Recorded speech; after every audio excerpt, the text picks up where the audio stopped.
Hello everyone, I am Satyaprakash and today we'll be doing the Arcade Adventure Identity and Access.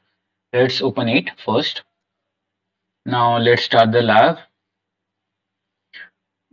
Now as you can see for task 1 we have given the task to open this link on our incognito tab.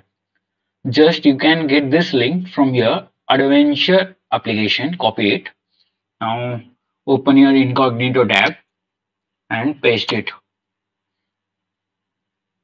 Give it some time to open. Now while that opens, just go over here and you just copy this code, and let's go back to our tab. It is asking for the code, just paste it, IAM, and just you can go with any option you like. I go with IAM. Now use RBAC role reviews and you will get the point. Assessment. Now go assessment, click the assessment again.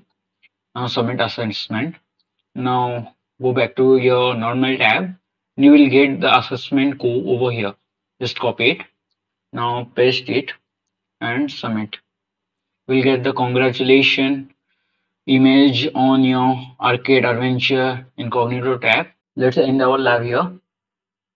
And lab.